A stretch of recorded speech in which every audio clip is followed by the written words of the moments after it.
The glass conference room on the 31st floor had a nameplate on the door, the Summit Room. I'd closed 9-figure transformation deals in that room. On a Thursday morning, it was where Julian Aldridge slid a manila folder across the table and told me Brenmark Stratton was moving in a leaner direction. 14 years. I'd given them 14 years. He didn't even look up from his phone when he said it. I signed every page. I shook his hand. I thanked him, and I meant the smile. Because Julian had just made a mistake he wouldn't understand for 3 more days. And by then, it would already be too late. What he didn't know was that I hadn't been waiting for this moment. I'd been preparing for it. People assume management consulting is about spreadsheets. It isn't. It's about trust. A client doesn't hand you the keys to a $500 million supply chain because your slides are pretty. They do it because, at 2 in the morning when the whole transformation is teetering, they believe you will not let them fall. For 14 years, I was the person clients believed in. My name is Linnea Marchetti. When I joined Brenmark Stratton, we occupied 2 floors of a granite tower downtown and billed ourselves as boutique. By the time I made senior principal, I ran the entire operations transformation practice, the engine room of the firm. My team rebuilt manufacturing networks, untangled logistics disasters, salvaged mergers that should have collapsed. The partners like to say Brenmark Stratton was a family. I believed them. I gave that belief everything I had. I knew the firm the way you know your own pulse. I knew which clients paid on time and which ones needed a phone call before the invoice went out. I knew that our largest account, a global packaged goods company run by a CEO named Tomas Mendoza, had stayed with us through 3 botched engagements purely because Tomas trusted me. Not the logo on the letterhead. Me. The woman who hired me understood that. Eleanor Westbrook was a founding partner. Sharp, exacting, the kind of leader who remembered the name of your child and the date of your last difficult deal in the same breath. She used to walk the 31st floor at 7 in the morning, coffee in hand, and stop at my office. You carry more of this firm than the org chart admits, Linnea, she told me once, years ago. Don't ever let them forget that. I didn't think I'd need the warning. I was wrong. Eleanor retired in the spring. There was a dinner, a Crystal Award, a speech that made half the room cry. And then the board, hungry to professionalize the cost base ahead of a possible sale, brought in someone new to run the place. His name was Julian Aldridge. He arrived on a Monday in a charcoal suit that cost more than my first car, trailing 2 analysts who carried his bags like courtiers. He'd come from a turnaround shop, the kind that buys tired companies, strips them to the studs, and flips them. He had never run a client engagement in his life. His expertise was subtraction. His first all hands was a masterpiece of corporate language. He stood at the front of the Summit Room, our flagship conference space, glass on 3 sides, the city spread out 31 floors below, and spoke for 40 minutes without saying anything. We're going to be disciplined, he said. We're going to interrogate every cost. Every seat at this firm has to justify its multiple. Behind him, a slide glowed, a chart of revenue per partner. My practice was at the top. I assumed that meant something good. Devika Kapoor caught my eye across the room. She was my senior associate, brilliant, 29, the fastest analytical mind I'd ever trained. She raised one eyebrow, the way she did when a client said something that didn't add up. I gave her a small shake of the head. Not here, but she'd seen it before I had. The next week, Julian started skip-level reviews, sitting down with associates without their practice leads in the room. He pulled my engagement budgets apart line by line. He questioned why senior consultants flew to client sites instead of running everything over video. He referred to relationships I'd spent a decade building as legacy overhead. I tried, at first, to bring him along. I asked for 30 minutes on his calendar to walk him through the practice, who the real clients were, what actually held them. He gave me 11 minutes. "Linnea, right?" he said, not looking up from his laptop. "Operations. Look, I'm sure you're great at the relationship thing, but this firm has been coasting on relationships for years. The future is productized, scalable delivery. Senior bodies on planes don't scale.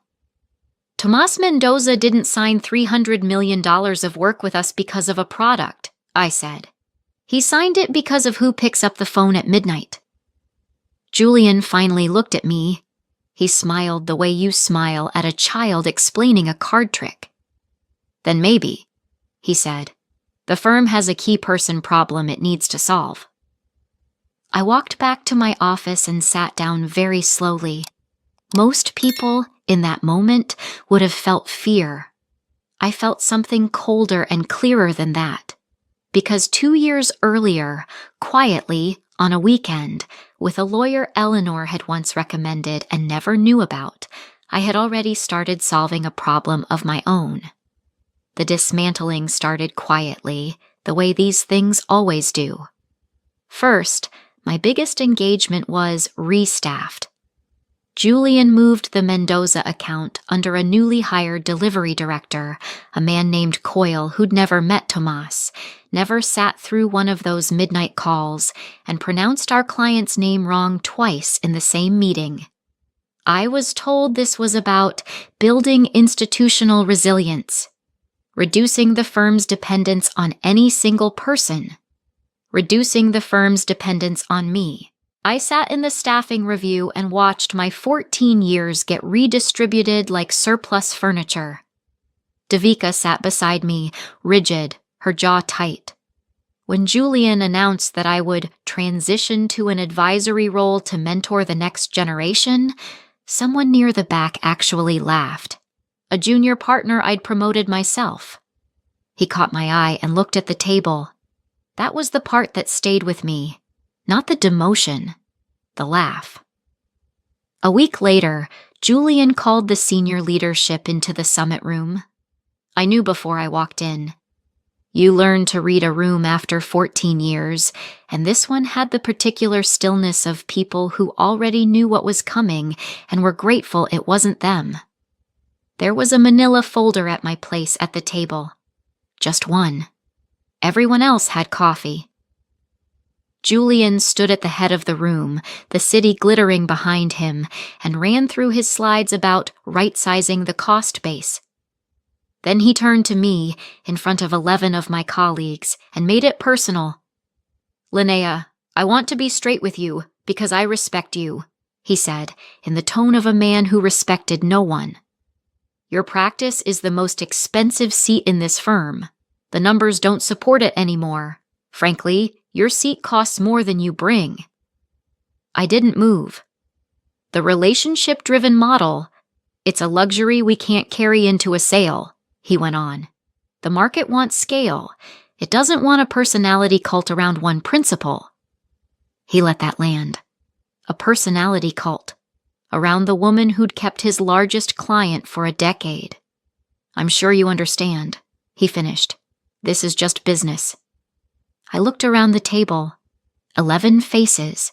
2 of them met my eyes, Devika and an old colleague from my early days who looked physically ill. The other 9 studied their coffee like it contained instructions for staying employed. Nobody said a word for me.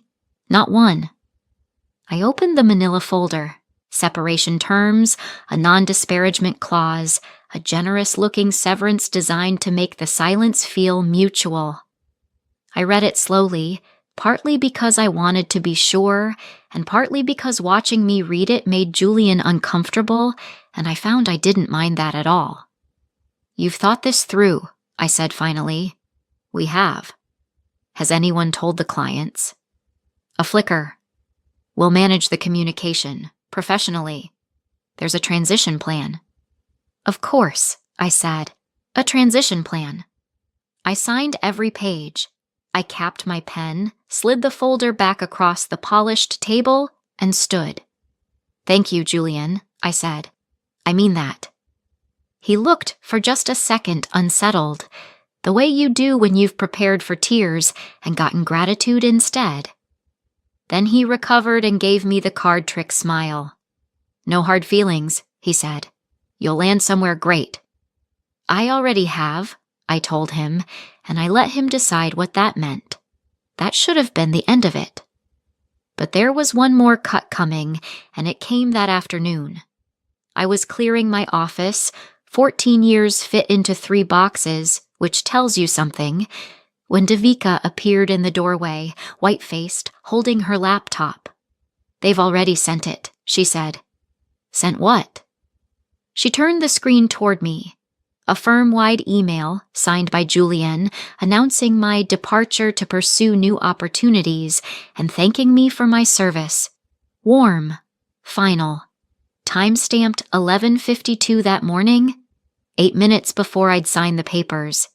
He'd written my goodbye before I agreed to leave. The whole thing, the respectful tone, the manila folder, the "this is just business," had been theater for an audience that no longer included me. The decision had been made, the announcement cued, the seat already cold. Devika was shaking. Linnea, this is insane. The Mendoza renewal is in 3 weeks. Half the active engagements run on relationships only you hold. They're going to... I know, I said. Then how are you so calm? I closed the lid of the last box. I thought about a lawyer's office 2 years ago, a registration certificate in a drawer at home, 2 phone numbers I'd never had to dial until now. Because, I said, picking up my coat, Julian just did the one thing I was waiting for. Let me pause here for just a moment. Before I tell you what happened next, I want to ask you something. Have you ever watched someone in power look right through you? Certain you were replaceable? Certain you'd never matter once you walked out the door? If you have, tell me in the comments. Did you stay quiet, or did you make them regret it? I read every reply, and if you're the kind of person who believes patience is its own weapon, consider subscribing. These are the stories I tell, because what Julian didn't know was already 2 years in the making. And in 3 days, he was going to find out exactly what I'd built. That night I drove home, poured a single glass of wine, and opened a drawer in my desk I hadn't touched in 14 months. Inside was a slim folder, a certificate of incorporation, a registered company name, Castellane Advisory, LLC, founded 2 years and 1 month earlier, dormant on paper. Fully alive in every way that mattered. Let me take you back because the timing wasn't luck. Nothing about this was luck. 2 years before Julian Aldridge ever set foot in our tower, Eleanor Westbrook took me to lunch. She was already thinking about retiring, though she didn't say so directly. What she said was this: Firms don't protect people, Linnea. People protect themselves, quietly, while the firm thinks they're loyal. Loyalty up. Insurance down. Always have insurance. I went home that weekend and called a corporate lawyer she'd mentioned once, years before. Someone with no connection to Brenmark Stratton. We set up Castellane Advisory, a clean entity, a bank account, a website that existed but was never indexed, never marketed, never shown to a soul. I funded it from my own savings, a few $1,000s at a time, so nothing ever flagged. I never solicited a single client while I was employed. I was meticulous about that. I read my own contract more carefully than Julian ever read his. My agreement had a non-solicitation clause, 12 months standard. It said I couldn't approach Brenmark Stratton's clients to take their business. It said nothing about clients approaching me, and it had no non-compete. Eleanor had killed that clause for the whole senior tier years ago, calling it a leash for cowards. Julian, in his rush to right size, had never gone back to check what the senior contracts actually allowed. He assumed a leash that wasn't there, so Castellane sat, registered, waiting. a structure built for exactly one event, the day Brenmark Stratton decided I was disposable. Over those 2 years, I did one more thing. I had honest, careful conversations, not pitches, never pitches, with 2 people I trusted completely. Devika Kapoor was one. The other was a former colleague named Astrid Holst, a brilliant restructuring specialist who'd left the firm bitter the year before. To each I said the same thing. If I ever go, I'm not going to sit at home. There'll be a seat for you. That's all. No promises that broke any rule. Just a door, left unlocked. The morning after I signed Julienne's folder, I dialed 2 numbers. By noon, Castellane Advisory had a name partner, 2 senior associates, and a clause-by-clause memo from my lawyer confirming every line I was about to cross was a line I was free to cross. Then I did nothing. That was the hardest part, and the most important. I didn't call a single client. I let the firm's own announcement do the work. Because Julian had broadcast my departure to pursue new opportunities to the entire industry, including every client I'd ever served. He'd told them in writing that I was gone.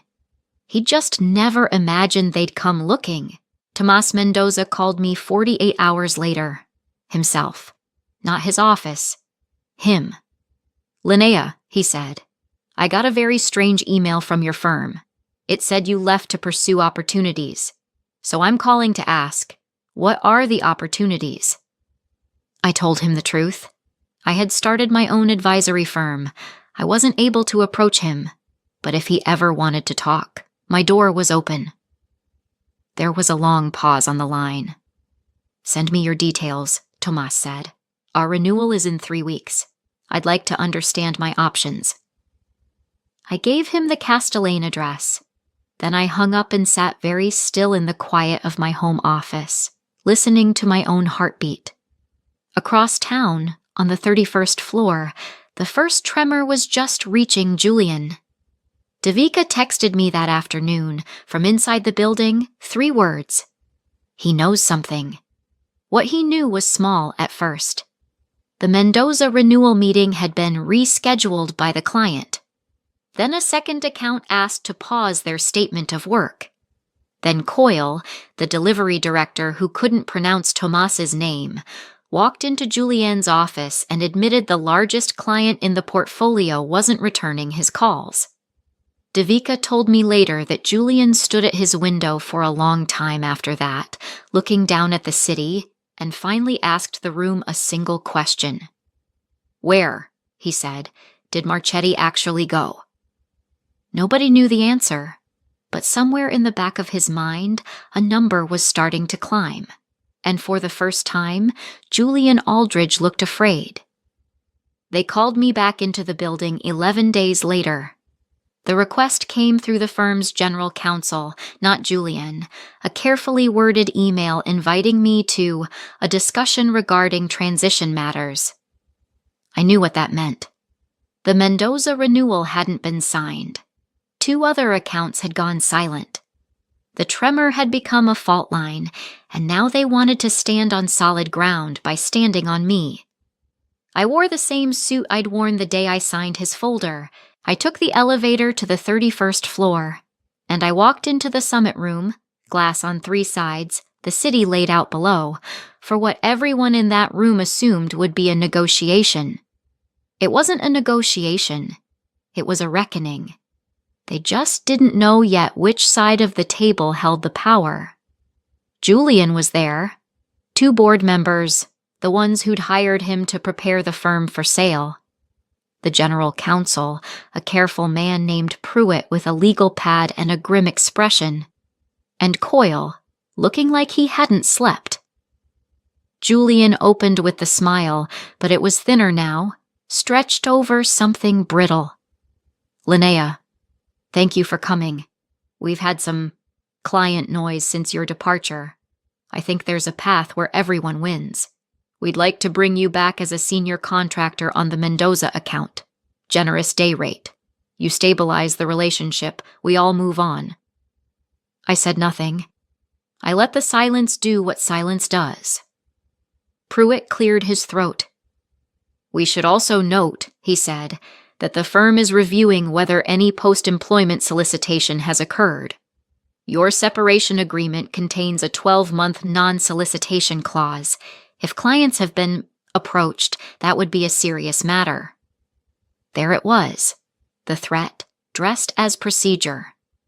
I opened my bag and placed a single document on the table. My lawyer's memo. I'd had 11 days to prepare it and 2 years to make it true. I never solicited anyone, I said. I haven't approached a single Brenmark Stratton client. I'd encourage you to read your own announcement, the one you sent to the entire market 8 minutes before I signed your papers. You told my clients I was gone. They called me. That isn't solicitation. That's the consequence of broadcasting that your most senior relationship had left the building. Pruitt scanned the memo. His expression changed. There's also, I continued, no non-compete in my contract. Eleanor Westbrook removed it for the senior tier years ago. You'd have known that, Julian, if you'd read what you were terminating instead of who. Julian's jaw worked. You set this up. I protected myself, I said. 2 years ago, while you were still flipping factories somewhere, I registered an advisory firm and left a door open. I never walked through it until you fired me. Everything I've done since is legal, clean, and documented. The difference between us, Julian, is that I read the fine print. One of the board members leaned forward. What firm? Castellane Advisory, I said. And since we're being straight with each other, let me save your transition plan some time. I laid out the numbers, plainly, the way I used to lay them out for clients at midnight. Tomas Mendoza signed with Castellane on Tuesday. His company represents $41 million of annual fees to this firm. Fees that, as of this week, no longer exist for you. 2 other accounts I built have given notice they won't renew. They're following. Together, the book of business that walked out the door when you decided my seat was too expensive is worth $67 million a year. I paused. You were worried about the cost of one seat. You never calculated the cost of the relationships in it. The room went very quiet. $67 million. The board members exchanged a look that contained an entire conversation about the sale that was now, suddenly, in jeopardy. Julian's composure cracked all at once. This is sabotage, he said, voice rising. You poisoned those clients on your way out. No one loses 3 accounts in a week without. He turned to the board. She's lying about the contract. Pruitt, tell them she's exposed. We'll litigate. We'll get an injunction. There's nothing to enjoin, Pruitt said quietly, not looking up from the memo. She's right. There's no non-compete. The clients initiated contact. We announced her departure ourselves. Then we offer her more, Julian said, spinning back to me, and now the brittleness shattered into something close to pleading. Linnea, partner, whatever you want, equity, a seat on the executive committee, name it. We can't lose Mendoza, you understand that. The sale depends on— I know exactly what the sale depends on, I said. It depends on relationships you called a luxury, a personality cult, legacy overhead. I let each phrase land where he'd dropped it. You were so proud of subtraction, Julian, so I subtracted myself, and it turns out I was load-bearing. I picked up my memo, slid my chair back, and stood. I'm not coming back, I said. I just wanted you to hear the number out loud. $67 million. From the woman whose seat cost too much. The board members were no longer looking at me. They were looking at Julian. The board didn't vote that day. They didn't have to. Some decisions announce themselves in the silence after a number lands, and $67 million is a very loud silence. I walked out of the summit room, rode the elevator down 31 floors, and stepped onto the street into ordinary afternoon sun. I didn't look back at the tower.